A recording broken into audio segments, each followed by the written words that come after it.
folk siciliano non è la sola musica che mi è arrivata, perché comunque i miei sono sempre stati appassionati di musica in generale. Fa parte del background folk che mio padre mi ha lasciato. Lui usava negli anni 70, principalmente anche parte anni 80, di suonare nei locali a Taormina.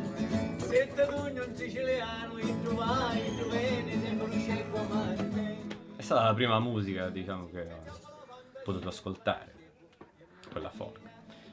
Mia mamma, essendo svedese, nel suo background, nei suoi ascolti c'erano molto i Beatles, il rock and roll degli anni 50 americano, e arrivavano anche sprazzi di blues. Mi sono impregnato di altre musiche e feci un pastazzo in generale.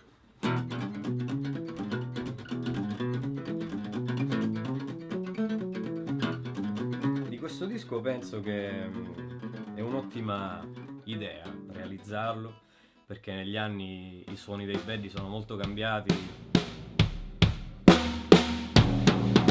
Ho avuto questo ruolo di sdoganare questo confine perché a livello storico nella musica folk lo strumento della batteria non esiste.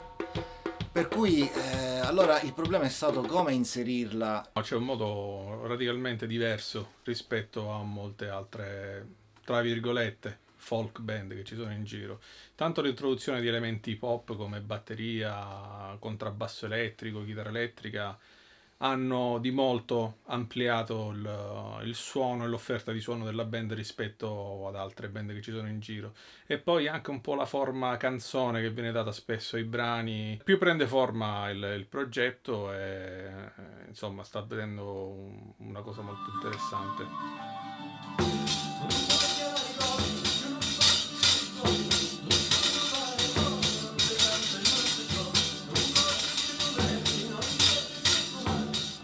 Quello che è nuovo è questo sapore per certi versi un po' prog anni 70, se vuoi citare PFM o Jethro Tull o musicisti insomma di quel filone, e andarlo ad accostare a musicisti tipo Rosa Balistreri.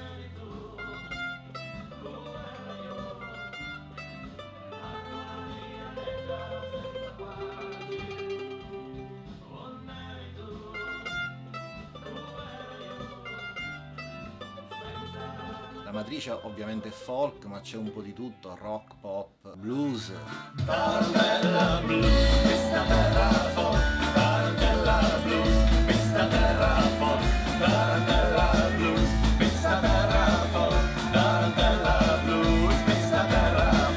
Oggi credo che il percorso dei Baddy ha preso una strada molto più ampia, dove il discorso genere o stile credo che sia abbastanza sdoganato.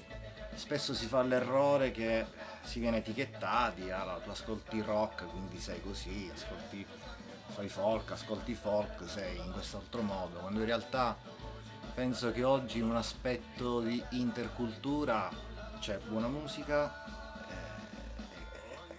e non buona musica.